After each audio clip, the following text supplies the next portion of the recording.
Hey everybody, David Safford here with a tutorial on how to create 3D book images using GIMP, the new image manipulation program.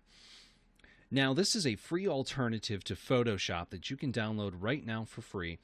I've included a link in the description below. Now the thing with Photoshop is it's a great program, but licenses can run anywhere from $120 a year to much higher than that, and that doesn't even come with the skills that you need to create great images. Today you're going to learn the skills that you need to use GIMP to create images and start selling products right now. So first and foremost, I want to give a huge shout out to Mary Jacques and the Right to Done community for giving me the chance to post this information on Right to Done. I've included a link in the description below to the blog post, so feel free to check it out and follow along as you watch this video. So to start, you're going to need some cover images and a cover spine image. I went ahead and created just a sample image using Microsoft Publisher here. At the center of my image is a Creative Commons licensed image, which I would give credit to the artist in the acknowledgments and make sure I link to their material. And it's a fantasy series book. It's book 6 and it's called Phoenix Heart. I'm being a little bit silly here, but we do love our fantasy series and they do sell a lot of copies. So go for it. And our author name is Pat S. Published because that is our goal. We're going to publish and we're going to sell lots and lots of books. So you'll notice the dimensions are 5.5 wide by 8.5 tall. You can really do whatever you want with the dimensions, but I recommend these dimensions because it transitions well if you were to publish in print on CreateSpace or BookBaby or any of those online platforms.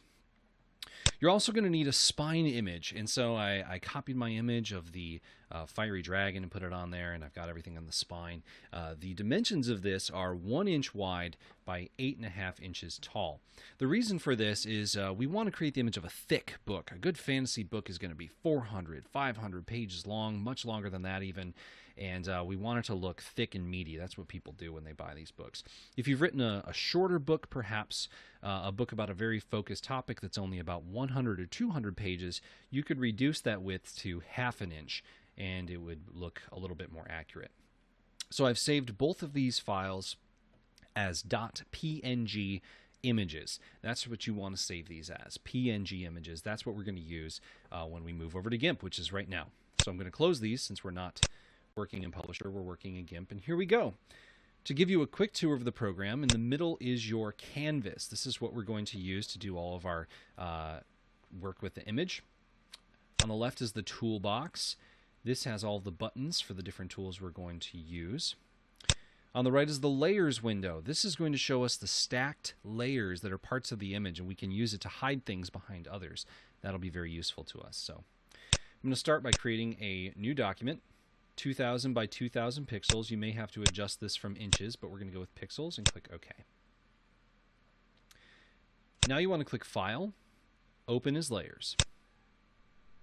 And a dialog box will open showing all the different files in your computer. I keep mine on a different monitors for privacy purposes, which you might want to consider if you do tutorials like this. But you want to find your cover image in the PNG format and click Open. And here my cover image is, just like we saw before. One of the first things we're going to do is click the Move tool. It's the 4 arrows here on the left. I'm going to click that, and I'm going to make sure that Move the Active Layer is selected. Otherwise, you might accidentally move the back cover and pull your hair out. And I'm going to click and drag the image over to the right.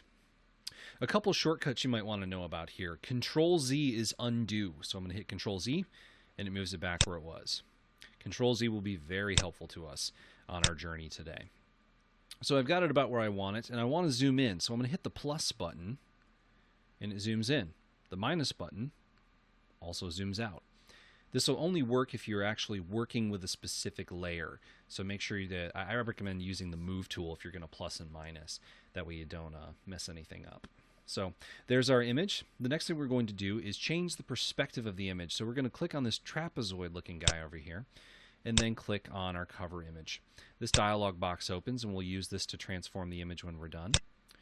I'm going to click and drag the top right corner up a bit. Go right about there. And then click and drag the bottom right up. And I want the angles to be about the same. So we got a nice little wedge right there. Click and move that out just a bit. Move that back in. All right, looks pretty good. I'll click Transform. And there we go. We have the angled front cover. The next thing we're going to do is give it a curved bend. So I'm going to go to Distorts and Curved Bend under Filters. So Filters, Distorts, Curved Bend. Click that. And I have a curve saved here from some earlier work that I was doing. I'm going to go ahead and reset both of those just to show you from scratch. So you'll click Upper, and you want to make sure your automatic preview is clicked. And I'm going to click on the line and drag it up just a bit, and I'm even going to pull up the right side. That'll be the right corner here. Then I'll click on the lower, and I want to match it as exactly as possible. I mean, it doesn't have to be perfect, but you want to get it pretty close. The reason being is that your top and bottom corners of the book aren't going to be in different spots. We want it to look like a real cover of a book. The curved bend takes your computer a minute to process, at least if you have a starving artist computer like I do. And here you go. You have your curved cover. It looks like a three-dimensional cover to start with. All right, so I'm going to click the Move tool, click on my cover, and zoom out a little bit. Now it's time to add the spine. File, Open as Layers, and then find your spine image. There's mine. And I'll click Open, and there it is. So I want to click and move my spine to the top left side of my cover. I'm going to zoom in so I can see more clearly. Ah, yes, it's a little bit off right there. And then zoom down. Because of the curve bend morph that we did to the cover, the edges won't line up perfectly. That's okay. I'll use the perspective tool to line up those covers exactly. And then I'm going to pull up on the left a bit to give it that 3D illusion. I'm scrolling up to the top. I'm going to do the same thing up here. You want them to be about the same. Looks like they're good. And click Transform. I'll use the Move tool to zoom out again. And there you go. It looks like a three-dimensional front cover and spine. Now, one note I want to make about this, in fact, you can see the little slice of white right there that I'm going to want to fix. If your book cover is white, I would highly recommend adding some thin borders, maybe a light gray border. That'll help give it some definition. Otherwise, you might just have a whole ocean of white, and that would be difficult to work with there. You could also, design your cover with a black border. Just might make it look a little bit better. Let's see how that works. Yeah, that's much better. All right. Let's take a look at the layers window over here. This is where you kind of keep yourself organized as you're working. Now, these are the file names that I used. I actually want to change these. So I'm going to right-click and go to Edit Layer Attributes. And instead of Phoenix Heart Front Cover, we're just going to call it Front Cover. Much simpler. And with the spine, I'm also going to change that to Phoenix Heart Spine. No, we just want spine. We only have one spine on our book, so it's very simple. This will help keep you organized, because right now we only have 2 layers, but by the time we're done, we're going to have about 6, maybe even 7. I can't remember exactly, but it's more than 2. So you want to keep that organized. In fact, we're going to add another layer right now. So I'll use the Move tool to zoom out a little bit so I can see. We're going to create the back cover. So I want to click on the front cover, right-click in the layer window, and duplicate layer. Looks like nothing happened, right? Well, it actually just created a copy directly over the previous front cover, the existing one. And you see here, front cover copy. I'm going to right-click, Edit Layer Attributes, and change this to back cover. Click OK. Now I want to move that back cover, and I'm going to move it so the top left corner lines up with the top left corner of the spine. And if you want to zoom in and get it exactly right, that's not a bad idea. So I'm going to do that right now. Looks pretty good. Zoom back out, and I'm done. Now, it looks a little confusing because my layers aren't properly sorted. The back cover's in front of the front cover, but the spine's in front of everything. Well, I'm going to drag that back cover behind the front cover, and now it looks a little bit better. In fact, it looks just like if you were to take the pages out of a paperback book. That's exactly what it would look like. One thing I want to clean up, since I did make an exact copy of the front cover, we only need to see the top parts of it. So we're going to do 2 perspective shifts, or actually just one big one. And so we're going to click on the trapezoid perspective tool, click on that back cover. First thing I'm going to do, I'm going to pull up these bottom corners. Those don't need to be anywhere. They're hidden the whole time. Then I'm going to zoom in on my top right corner, and I'm actually going to pull it up a little bit. Not a ton, just a little bit, and click transform. The reason being is in an actual book, the pages push out against the covers. And so the covers aren't just going to be mirror images of each other. The pages push out against them, and it creates a more realistic look. Because of the perspective shift, the cover has moved a little bit, so I'm going to realign my corners a bit. And it looks good. Remember, Control-Z is your undo if anything doesn't go very well. All right, so there's our covers. Looking pretty good so far. Now we're going to add what I call the front shade. I'll click Layer, New Layer, and we'll call this Front Shade. We'll make it, let's say, 1000 by 1000 pixels, and it's going to be transparent. Front shade, 1000 by 1000, transparent. And click OK. We're going to create a gradient shift. This is going to be like a blend from dark to light to reflect the natural lighting that hits the cover of a book, especially a book with a glossy cover. So, sometimes you see the reflection or the glare of lights in the room. This is going to add to the realism of the 3D image. So I clicked at the blend tool. And again, I was working on this earlier, so my numbers are where I want them to be. Normally, your opacity here is going to be at 100. I've changed it to 15. Also, your foreground color is normally black, but I've changed it to a gray for something else. Well, I'm going to change it back to black, and you'll see why. So make sure your foreground color is black. And position your cursor about halfway between the top and the bottom on the left side of this box, because you're going from dark to light, left to right. Click and hold it and drag about 3/4 of the way across and release. There you have a mostly transparent, dark to light, shaded layer. I'm going to click the Move tool. Drag it so the top left corner of the shade aligns with the top left corner of the front cover and release. Now we can't really see it right now, so we actually need to move that shade above the front cover. See how I clicked and dragged it from behind to in front? And we can already see the effects of that shading. I'm going to zoom in a little bit. And now click the Perspective tool.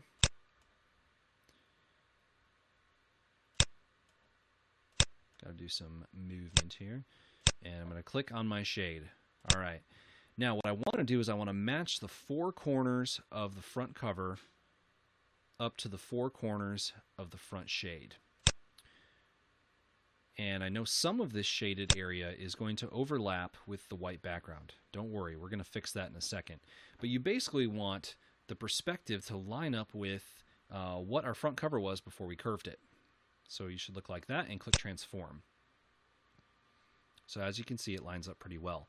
Now with that same front shade selected, go to Filters, and Reshow Curve Bend. It looks pretty good. In fact, you can shortcut this. You can just go Filters, Repeat Curve Bend, because it'll have the same values from your front cover stored in it, and we want that curve to be exactly the same. So I'm going to Repeat Curve Bend. Let the computer think for a minute, and we're still going to have to adjust it, but it's going to be really close. Oh yeah, that's beautiful. Okay, so there's a little spillage on the bottom. So I'm going to click Perspective. And I'm going to drag that corner up so that all that spilled shade is overlapping with the cover. And the top looks pretty good. I'm just going to adjust it a tad there and click Transform. Let's see how it looks. Oh, that's perfect. So I click on the Move tool to zoom out. I use the minus key. This is about where, what people would see on a thumbnail. That looks like a real, naturally lit book cover. It's just missing the pages.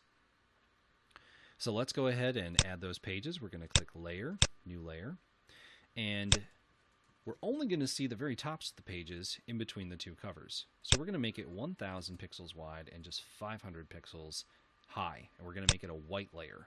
So pages 1000 by 500 white. There it is. Now before we even move it, we're going to do a gradient shift just like we did with the front shade. And we can use the exact same values, black to white, 15% opacity. We position our mouse halfway between the top and the bottom, drag about 3/4 of the way across, and there we go. Now we're going to move these pages where they belong, so I'm zooming in a little bit, clicking and dragging, and I position the top left corner up with the top left corner of the back cover and the spine. As you can see, the layer position is a little funky. It's actually in front of the front cover, so we're going to pull that down behind the front cover and the front shade, but still in front of the back cover. So now it's properly positioned. Now there's 2 steps here, and this can be the most frustrating part of the whole thing. So pay attention and remember that Control-Z is the undo function, but I think I can get you through here safely. You're going to click the perspective tool first. Click on the pages layer. And you remember what we did when we first put our cover image into the document or into the canvas? We made it into a parallelogram like this. We just angled it. You want to do that to your pages and click transform. It still doesn't fill up the gap, but what we've done is we're trying to match the angle of the front cover or even the back cover. So you know what?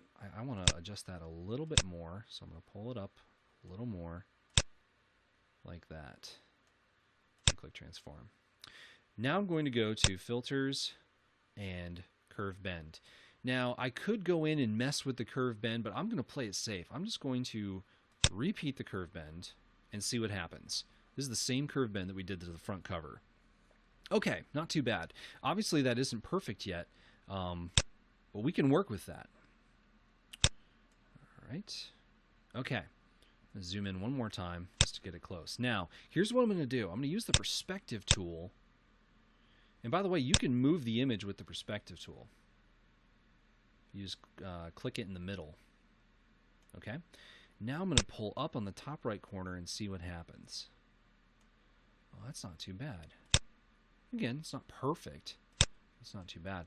And then I can even tuck in the bottom corners there. Hide them behind the covers. And let me pull up on this a little bit.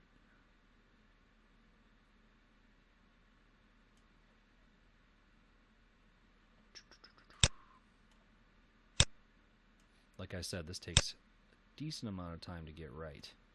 All right, let's click transform and see what happens. Oops, get out of there. All right, so right now you're thinking, oh, but it's not perfect. It's not ideal. But let's zoom out to thumbnail range. That looks pretty good. You've got a back cover. If I really wanted to, I could zoom back in to the pages. I could zoom back in and maybe go to the filters, distorts, curve bend, and I could really try and tinker with those angles. But you're going to be looking at a decent time investment, which is okay. It's worth getting it right. But for the purpose of the tutorial, I am going to move on. But I just want to show you that you can get it close and it still looks really good. All right, so let's zoom out. We have got a book that looks really good so far. Doesn't look bad. It's got some natural lighting on it and everything. It's just missing one thing, and that is going to be its shadow. So we're going to add a layer one more time. We're going to call this the shadow.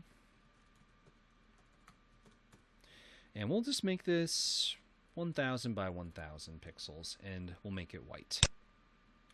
Now we're going to use the bucket fill tool here to fill it with a gray color. So now I pull over the color selector, and I'm going to go with a very light gray. You may look at this gray here and think, oh, that's not dark enough for a shadow, but trust me here. So I click in the middle of my new layer, and there's the gray. It looks a little bit grayer when it's a giant block, doesn't it? I'll use the move tool to position the bottom left corner next to the bottom left corner of the spine, and then the perspective tool to create the actual shadow shape. Now, I like the idea of having a nice big shadow. You don't want it to be perfectly lined up with the angle of the spine, so we'll go ahead and go up like this, and you want to match the angle of the top part of the book as well. You want it to almost be like train tracks and be parallel there. Hide the bottom right corner behind the book, and let's click transform. Okay, notice that the layer is behind the back cover. This is the very bottom layer before we get to the background. And now we're going to blur those corners or those edges so that it looks like an actual shadow, because light bends when it goes around corners. In my blog post, I originally said 25 by 25. That's perfectly fine. I've actually been playing with higher numbers, and I've settled on 40 by 40. You probably can't really tell the difference between them. So you click in those numbers and click OK, and there you go. Shadow behind the book looks perfectly real. Wonderful 3D image that you can begin to sell books and online courses with right now. So when you're done, you want to save this. So you're going to go to Save As, and I recommend saving it twice. For the first save, you want to save it as a .xcf file. That's a GIMP file. That way you can reopen this document and keep working it with all of its layers just like this. So if you re-release the book, if you get reviews or ratings and you want to put those on the cover, if you want to add in future books or a website or anything like that, you can just come back in and keep on editing. You also want to save it, though, as your .png image file, just like your cover and your spine. This is what you're going to be putting on websites and using to sell this product. Well, once again, my name is David Safford, and my website is davidhsafford.com. I'm an author, I'm a blogger, I'm a story coach. There's lots of ways I want to help people and tell stories for you. I have a short fiction series that I'm releasing. My novel comes out next year, and I'm really looking forward to hearing from you how this tutorial has helped you accomplish your goals and sell products to your readers and your fans. If you have any tips or comments on the massive world of GIMP, please leave them in the comments below. I would love for folks to benefit from and be blessed by that input. So once again, I'm David Safford, and I really appreciate you watching this video. Thank you.